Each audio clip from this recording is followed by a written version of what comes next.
Okay, so let's continue on to other topics. We've talked extensively about access control. These other topics will be shorter and quicker.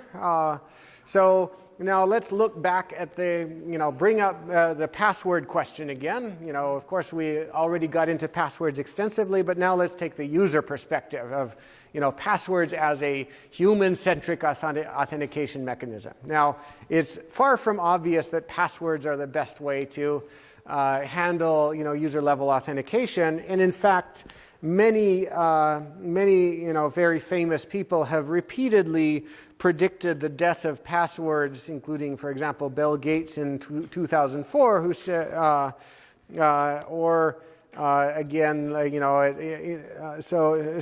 many people have been saying, passwords are going to, nobody's going to need a password anymore in the next few years, and still they're everywhere, right? On the web, on all kinds of authentication systems. And, that's partly just because people are familiar with them. They're relatively convenient. There's something, practically anyone can, manage to deal with, whether for better or worse. But of course, we know that many users don't deal with passwords very well. It's actually, they're maybe easy to use, but they're actually hard to use in a secure fashion. And so, very understandably, many users don't bother. So, the standard password, the password manager for years and years in offices around the country is write your password on a Post-it note, which anyone can, in principle, take a picture of on the way past, or copy or grab the Post-it note or something. Of course, a very common practice, understandably, if you're expected to, if the system administrators say, no, do not write down the Post-it note, you have to memorize the password, and you must memorize, must remember. Are you going to remember, 20 or 50 different passwords on different systems and accounts? No, you're going to say, okay, I will remember one password and use it everywhere, right? And so this, kind of emphasis on memorizing the password, to try to increase password security in one respect, has perversely created, caused a lot of users to engage in another, perhaps arguably even riskier behavior, which is to use one or a few passwords everywhere, right? And in talking about password databases, we saw some of the reasons why that's a really terrible idea. One password database managed by one company gets compromised and password cracked. Well, that password and even the password email address or password user ID combination becomes public domain information for all of the other hackers who might want to do anything with it. And one of the first things they're going to do is try to find other accounts you might have on the web or in the same company or whatever that you might happen to be using the same password on, right? So then similarly, the entropy level, how complex is the password? Is it a short, easy to remember thing? Users prefer short and easy to remember because they're short and easy to remember. But entropy, the low amounts of entropy does not provide much security anymore, especially with modern brute force password cracking tools, rainbow tables, things like that, right?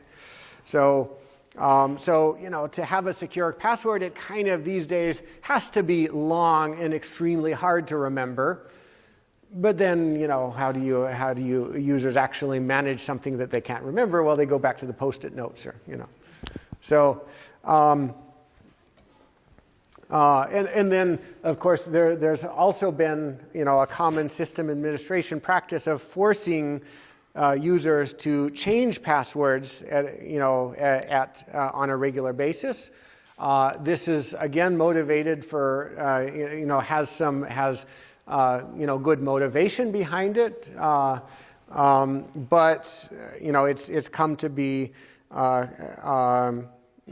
come to be more recently accepted as probably a bad idea in general, because it exacerbates this problem that users, further encouraging users to reuse passwords or use weak passwords, which can create more security downside risk than the slight risk of having passwords be rotated regularly, right? So quite a bit of actual serious research has been done. This is from one of the many interesting papers in this space, studying the way people, actually real users, use passwords and other authentication systems. This was a paper from the World Wide Web Conference in 2007 that studied, I believe that they used an app, maybe this was a web browser or something, instrumented to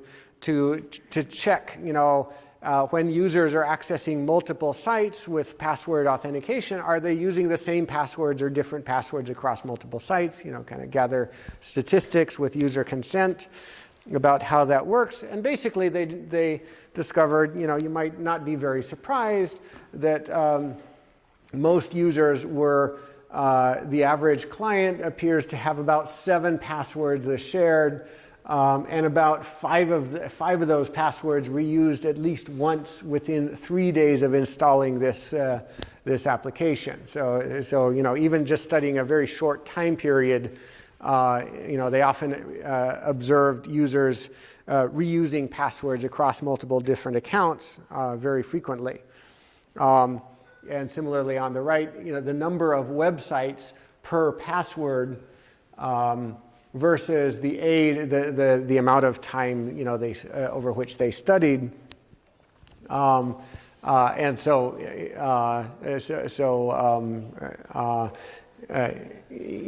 very few clients only ever used one password, one site per password, a unique password for every site. Instead, they quickly discovered that multiple, at least 2, 3, 4, 5, sites are using the same password, right?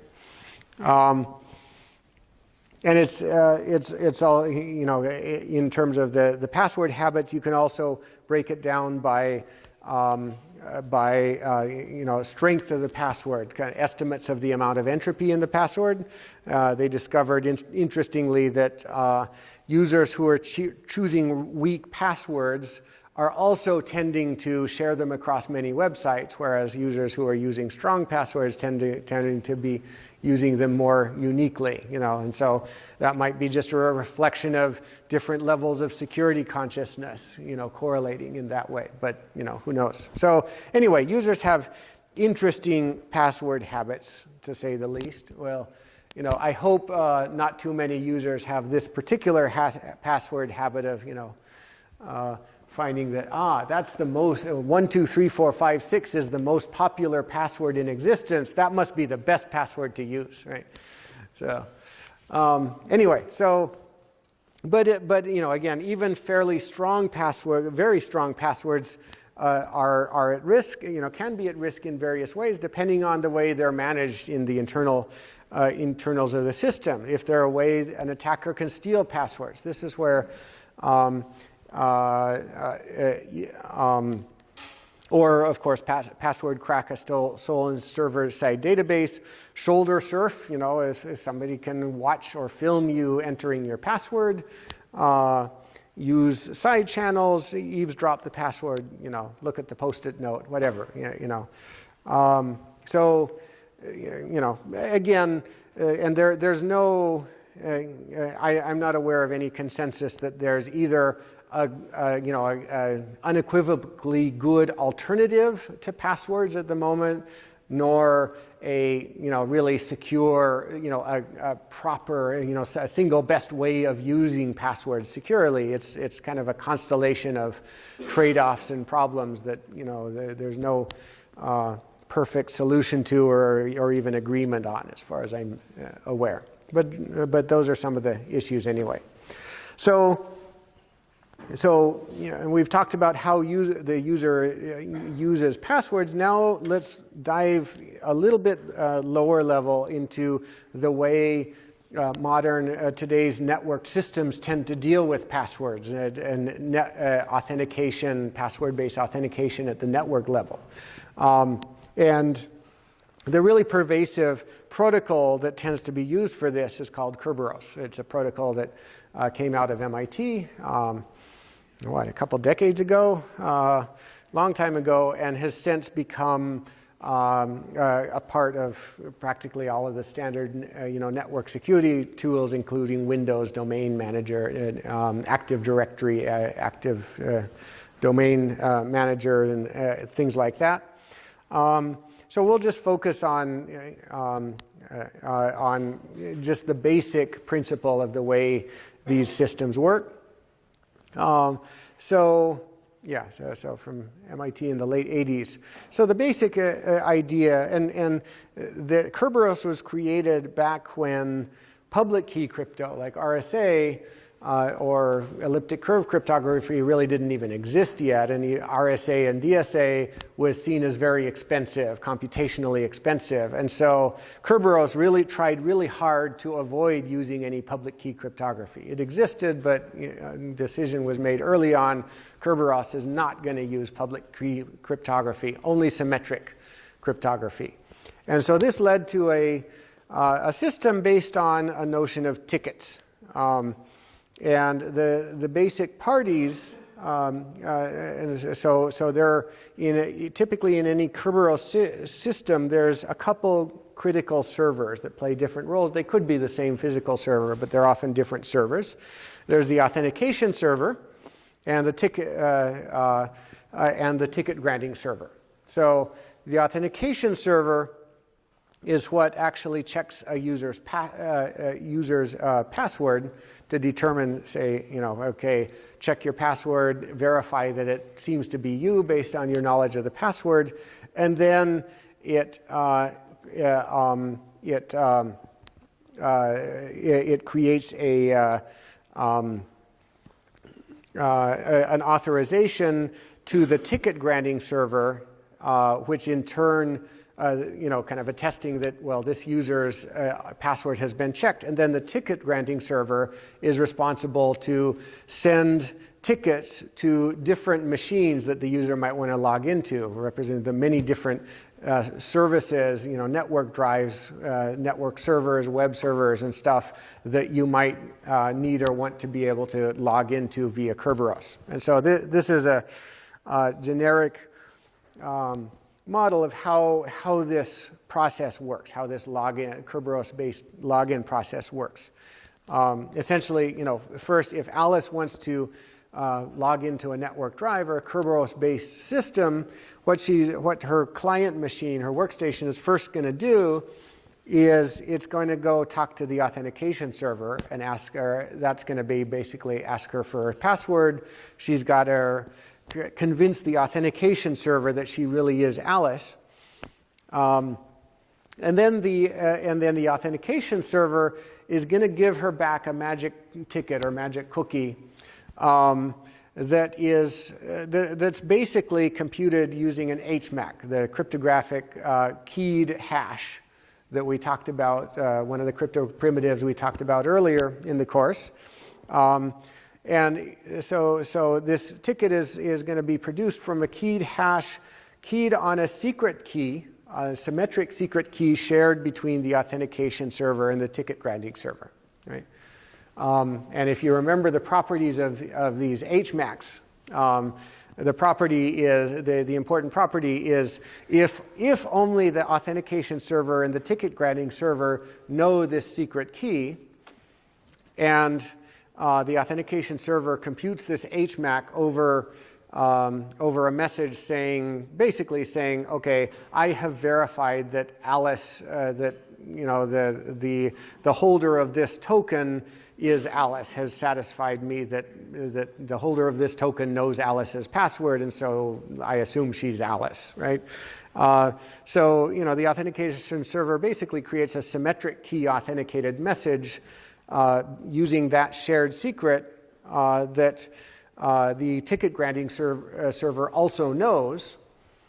But then the authentication server doesn't have to send that message directly to the ticket granting server. Instead, the authentication server just sends that ticket back to Alice, or it's called a ticket granting ticket, kind of a meta ticket, a directive indirectly telling the ticket granting server, yes, I've checked that this is Alice, right? And so the authentication server sends that ticket granting ticket back to Alice. Alice then goes to the ticket granting server, presents the ticket granting ticket, saying, here, okay, here's the evidence that the authentication server has checked my password. Can I have a ticket to access this particular network drive or this particular web service or something like that, right? And then the ticket granting server its role is just basically to provide the fan out, to be able to provide many different types of tickets for specific network resources. So the ticket granting server just looks at the ticket granting ticket, says, okay, based on the shared key with the ticket authentication server, he can validate using only symmetric cryptography, not public key cryptography, validate that the authentication server, indeed said that this is Alice, and on that basis, the ticket granting server creates a specialized ticket that says, okay, Alice, or the holder of this ticket has convinced me that that Alice is indeed authorized to access, server 2 or whatever, right? And so the ticket granting server, so authentication server manages the authentication process, checking that somebody is Alice. The ticket granting server manages authorization, meaning, okay, given that I believe that this is Alice, I agree, I have checked that Alice is indeed authorized to access server 2.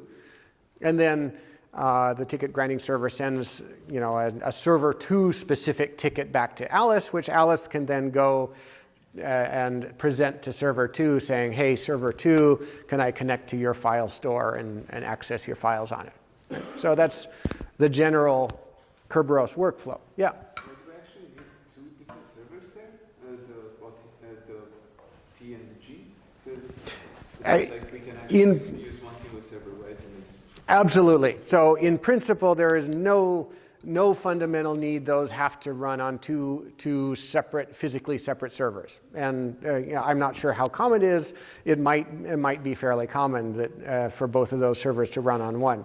It's more that separation is more of an architectural role separation because those two servers play different functional roles, and there can be good reasons to actually have them separate because of the difference in those roles. For example, it's only the authentication server that needs to have a password database.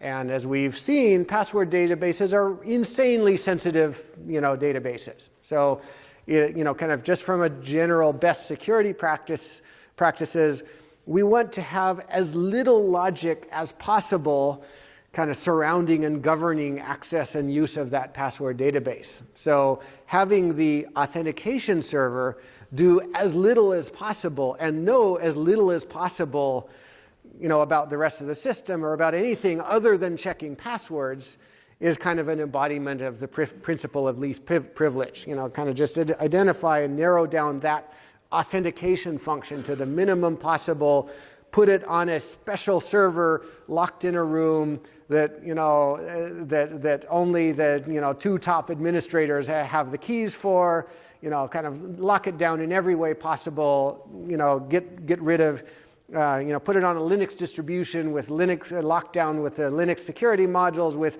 no processes running, no ports open, nothing that doesn't absolutely have to be there. Specialize it to being an authentication server and nothing else, right? And then, then the ticket granting server is playing a different role of handling these authorization decisions. Okay, given that this is Alice, assuming this is Alice, which set of servers should Alice have access to, right?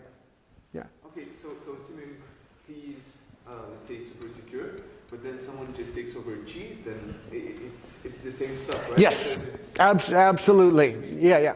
So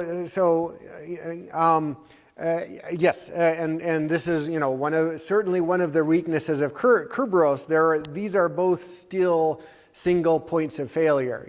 Kind of an attacker who can take over either T or G can kind of be has a lot of kind of has in some sense free reign to access anything because somebody who can take over G can manufacture whatever tickets he wants, right? But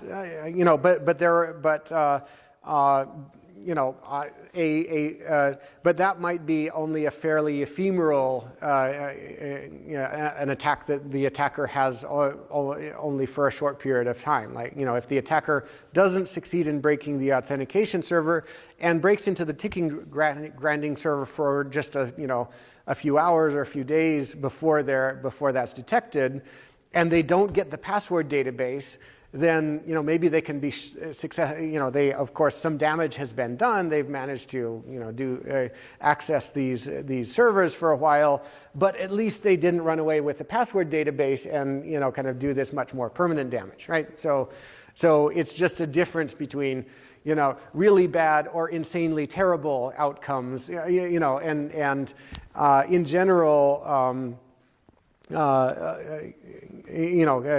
You really don't want any of these servers to be compromised, but just kind of separating the roles is partly architectural modularity, just kind of design best principles, separating roles, and partly motivated by principle of least privilege. If you can, kind of narrow the capabilities of each of those functional roles and separate them as much as possible, that tends to improve security, even if we still have these weakest link problems.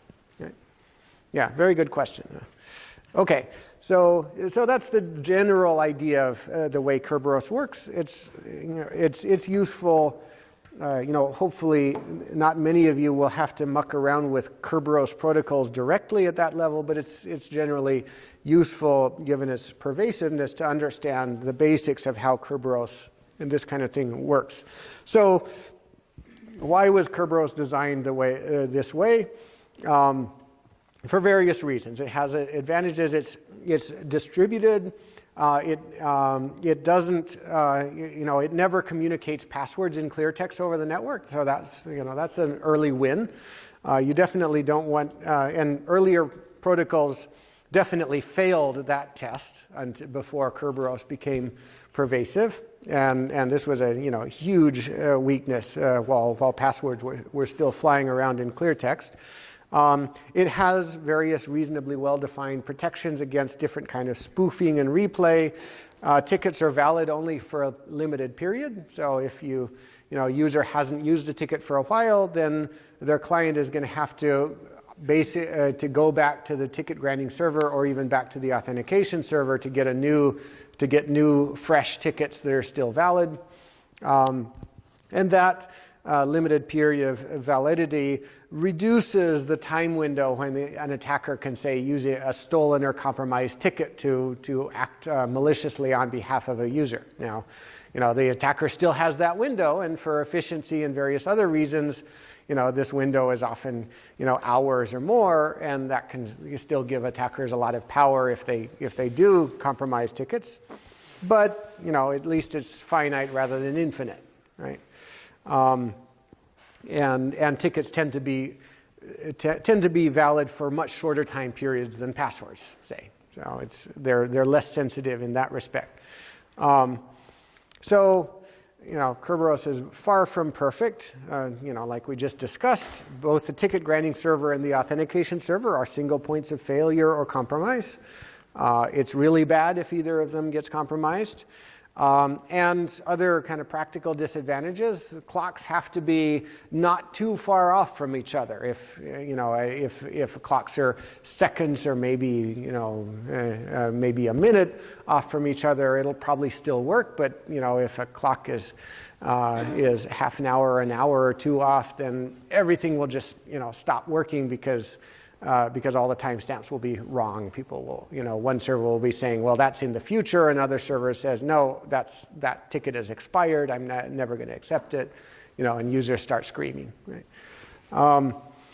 And then, you know, there's this validity period. You know, one of the standard techniques when, you know, hackers get a foot in the door, get on the network, the very first thing they're going to try to do is, okay, can I sniff valid, you know, Kerberos tickets off the network? And if so, what can I do with them quickly, you know, to find exploits into other systems to gain a stronger foothold? And, you know, even a relatively short validity period is still very much exploitable by a you know, competent hacker with good tools, right? So, and of course, you know, it's still all based on, has all the weaknesses of passwords at the very beginning, right?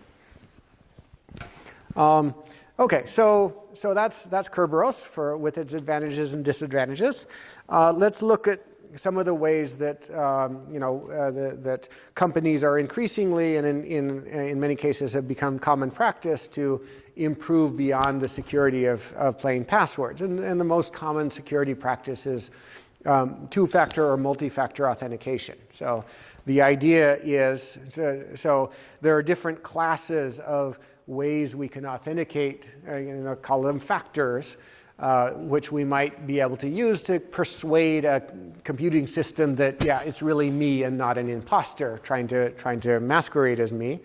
And so kind of the three obvious categories are using knowledge. That's what passwords do. They represent, you know, I convince you that I'm me based on something I know, a password that hopefully other people don't know.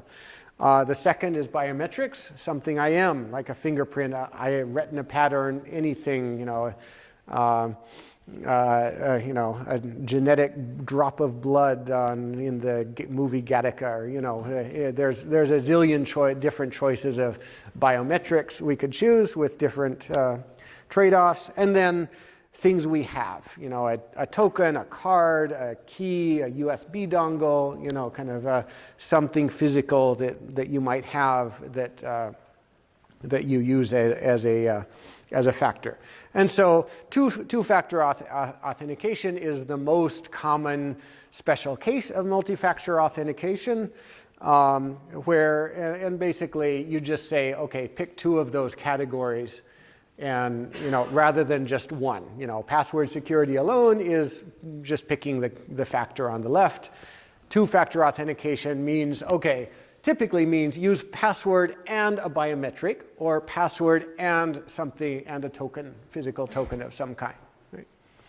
You could also, in principle, have, you know, biometric and possession. That, you know, can make sense too, and then you don't have to remember a password at all. You don't have to remember anything.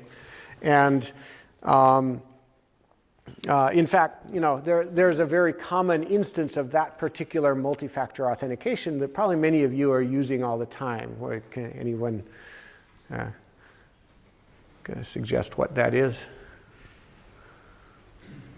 Border control. Border control. Yes, you're absolutely right, and I was going to bring that up right there on the next slide, but even let's, you know, based on the physical devices you have here in this room. Yeah. Credit card?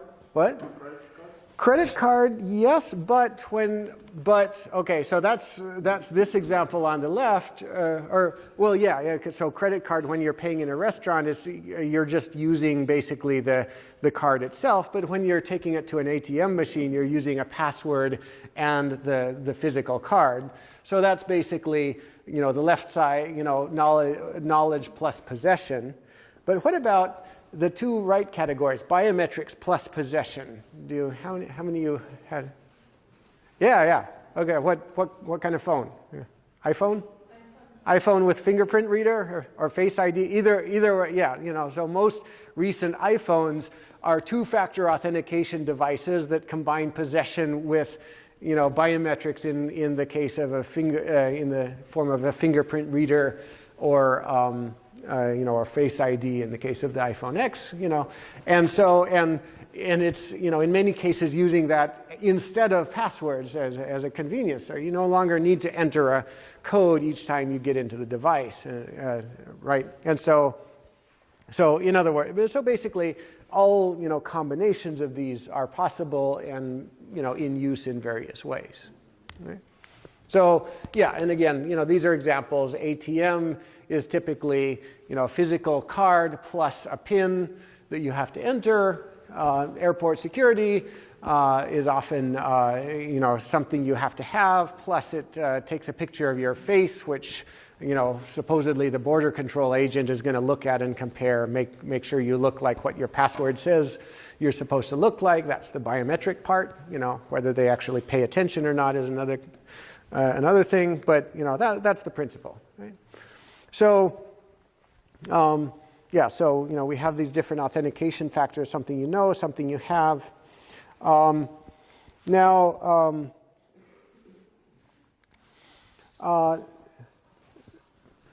let's see. Why was this here in particular? Yeah. So, so we talked about, this, I'm realizing this is really at a bad place. This should have been earlier in the presentation. There, of course, there's many ways to check passwords, say across a network, and Kerberos provides one way. One of the classic password checking protocols, if you look at the way you check a password, convince a device that you know a password. Of course, you could just send the password to the device or enter it into the device. But often, if the device is compromised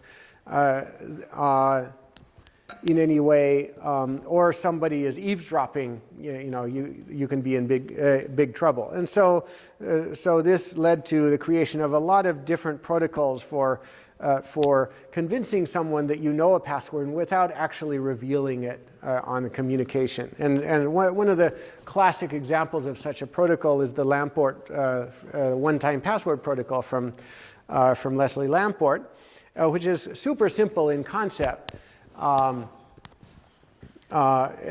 Which is the client device takes the password and hashes it a bunch of times to generate a bunch of one-time passwords. These are not not for human consumption passwords, but more like tickets or magic cookies, in forward order.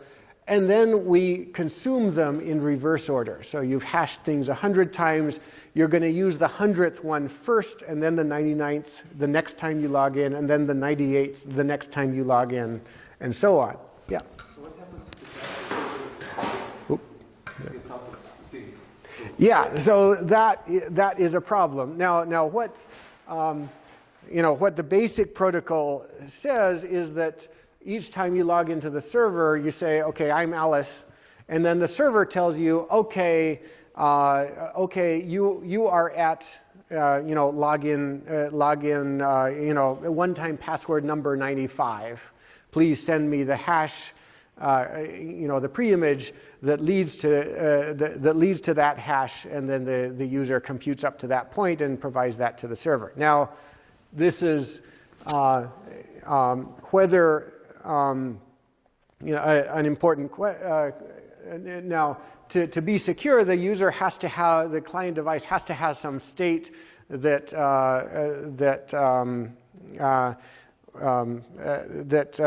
will prevent kind of a malicious or impersonated server from kind of going back in time and replaying. So that's a class of vulnerabilities that this basic protocol has.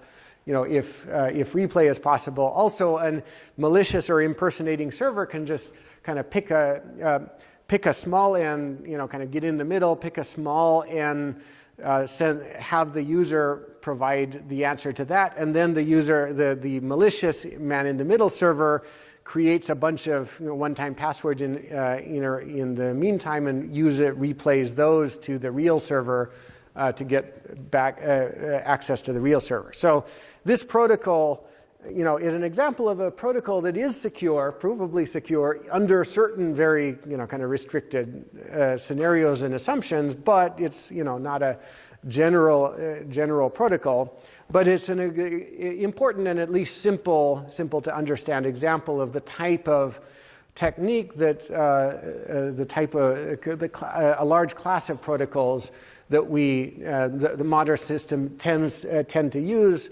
for password authentication, to allow one system to convince another that a user knows the password without actually revealing the password in clear text, right?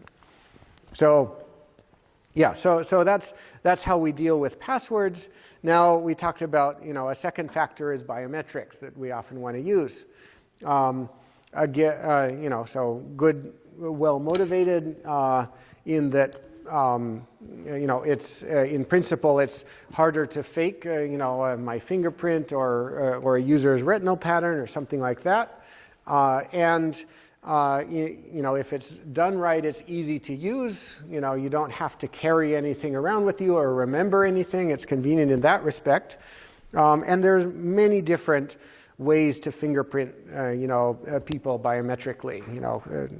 Various kinds of prints, speech, even the way you type on a keyboard or the way you move a mouse has been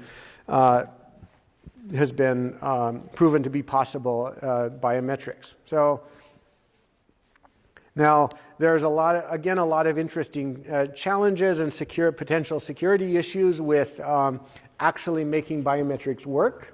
So somehow you first have to register the user's fingerprint, and the security of that registration process is an important challenge that can be problematic.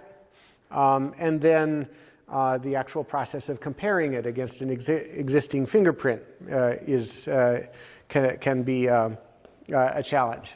So because biometrics is a physical detection mechanism, you've got to have sensors of some kind, and those sensors can invariably be affected by physical world problems like dirt, wounds on the finger, moisture, all kinds of things. So, how many of you go skiing? How many of you hate having a fingerprint registering iPhone or something like that when you're going skiing, right? Take the gloves off just to, okay, what is that message, right? So, yeah. It has upsides and it has downsides. So, and there's again many different alternatives. Kind of running out of time, so I won't go into detail on these. Face recognition, which now, and in all of these kinds of situations, somebody has to tune this recognition mechanism to some reasonable point, because all of these recognition mechanisms are going to have some error rates, a true a false accept rate and a false reject rate. Namely, so in one case, is where you are, it is the correct person, the matched person, but it falsely thinks it's not. Or it isn't the matched person and it falsely thinks there are. So one of those is a security problem in that, someone other than you could log in as you or could get in as you if there's if they're in the false accept rate category. The false reject rate represents a availability and user convenience and user annoyance problem. If the false reject rate is too high, you have to try again and keep trying, and if this stupid thing won't recognize me, why? And so this is again kind of regardless of what biometric system. There's often a challenge at figuring out, what's the right operating point in terms of security versus usability. So, okay, so that's kind of an overview of multi-factor authentication and issues around it. Now, so I mentioned Kerberos as a protocol, widespread protocol used for authentication. One of the things we didn't talk about is how typically, the ticket granting server and other services around the network decide who should have access to something, or if you're using role-based access control, how can you tell if a user is in a particular group or is part of a portion of the organization? And often another, often fairly security critical protocol that's used for this purpose is LDAP, Lightweight Directory Access Protocol. And this is also has become embedded in many of the Windows protocols. I won't get into detail since we're running out of time, but basically the LDAP protocol and directory protocols like this are responsible, are providing services that maintain databases of who is in the organization. Here are the users that exist, and the LDAP server says, okay, the administrators say Alice exists, and Alice has roles HR, and it has these roles, it has these attributes, and Alice's address and phone number are this, kind of maintaining directory information. And because it's directory information, and this feeds into authentication and authorization systems, it tends to be just as security critical in many cases as the, say the Kerberos authentication and authorization servers themselves, because anybody who can break into the LDAP server can, create, falsify records, create fake users out of thin air that have administrative privileges according to the directory, has ultimate power as well. So these can be, another weakest link. So I'll skip going into details on how this works. It's basically kind of a standard client-server protocol where a client, asks the directory server, say, okay, somebody is claiming, that Alice has role X. Can you give me Alice's record so that I can confirm that? So yeah, like I said, this is often used for role-based access control. It's a part of Microsoft Active Directory for this purpose, and we'll skip the details for now. So again, this is just another of a number of services that tends to be, in common practice, very critical to the process of authenticating users, even if it's relatively invisible to most immediate users and somewhat invisible even to many administrators. So just to reiterate some general best practices. Like I said, there's actually often no strong consensus, even among experts, as to what the ideal best practices are, and they keep shifting over the years. They used to say, change passwords regularly, never write passwords down, but then that led to some bad practices, and then now many people are saying, well, maybe do write passwords down, just put them in someplace safe, and use a password manager. Or remember one password and use a password manager to remember all the other passwords. And then things like topics like, well, how often should you update? How quickly should you update? And should you run antivirus software or not? The answers to these kinds of questions keep changing, unfortunately. So it used to be everybody always said, run antivirus software, until antivirus software increasingly became part of the problem and a common attack vector, and became less effective at dealing with actual viruses. So again, there's many best practices. Every company needs some kind of policy based on, bring your own device. How, under what conditions and what requirements should apply to users who bring their own device. Is it any device goes, or does it have to be a reasonably, secure class of devices that's kept up to date, and so on, right? And making users aware of risks like phishing attacks. And you have exercises on phishing attacks and stuff like that. So I won't delve into that problem. Many companies that are on the ball have periodic employee training to try to explicitly get their users aware of risks of phishing attacks and better and worse practices for doing things like this. Okay? So, some of the issues to understand in dealing with users authenticating to systems. Thanks, and see you in 2 weeks. Enjoy the spring break. Yeah.